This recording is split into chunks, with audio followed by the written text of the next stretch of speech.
Assalamualaikum warahmatullahi wabarakatuh. Nama saya Muhammad Fakih, NPM 1921020144. Di sini saya akan menjelaskan materi tentang kaidah-kaidah hukum Islam.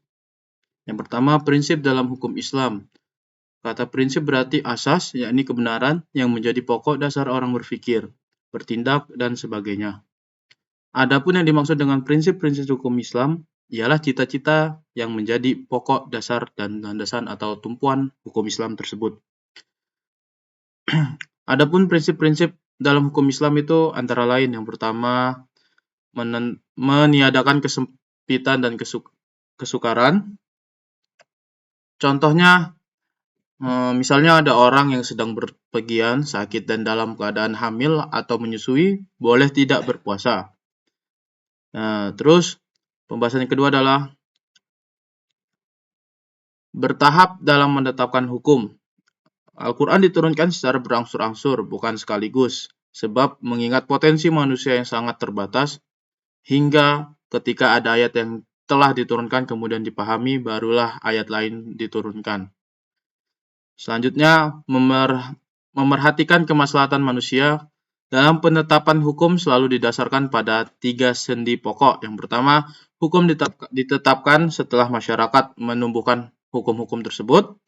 Yang kedua, hukum-hukum ditetapkan oleh suatu kekuasaan yang berhak menetapkan hukum dan memudahkan masyarakat ke bawah ketetapannya.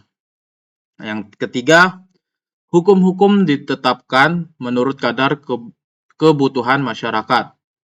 Selanjutnya, mewujudkan keadilan. Manusia menurut pandangan Islam adalah sama baik di hadapan Allah maupun di hadapan hukum, tanpa ada melihat kepada tinggi rendahnya suatu derajat dari manusia tersebut.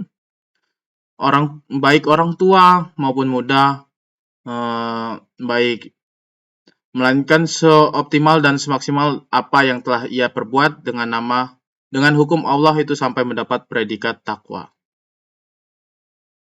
Kaidah dalam hukum Islam.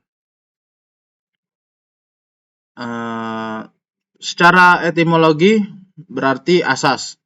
Adapun menurut Asyuti dalam kitab Al-Ashbah wa An-Nazair bahwa kaidah adalah hukum yang bersifat kulli atau menyeluruh atau generalau yang meliputi semua bagian. Macam-macam kaidah hukum Islam yaitu yang pertama kaidah Asy-Syaiyah, yaitu segala sesuatu tergantung pada tujuannya. Adapun kebiasaan itu dapat ditetapkan sebagai hukum, kemudaratan itu harus dihilangkan, yang sudah diyakini tidak dapat dihapus oleh keraguan-raguan. Kesukaran itu mendatangkan kemudahan. Kaidah gairu asasiyah. Walaupun kedudukannya bukan sebagai kaidah asasiyah, namun keberadaannya tetap didudukan sebagai kaidah yang penting dalam hukum Islam. Karena para fuqaha sepakat akan kehujahan keadilan ini. Tujuan hukum Islam. Tujuan hukum Islam dimaksud ditetapkannya hukum adalah Islam merupakan kajian yang sangat menarik dalam bidang usul fikih. Al-Syatibi mengatakan bahwa doktrin maqasid al-syariah adalah kelanjutan dan perkembangan dari konsep maslahah. Tujuan hukum Islam yaitu yang pertama memelihara agama, memelihara jiwa, memelihara akal, memelihara kehormatan, memelihara harta dan kekayaan. Sekian dari penjelasan dari saya, kurang lebihnya mohon maaf, kepada Allah saya mohon ampun. Wabillahi taufiq wal hidayah. Wassalamualaikum warahmatullahi wabarakatuh.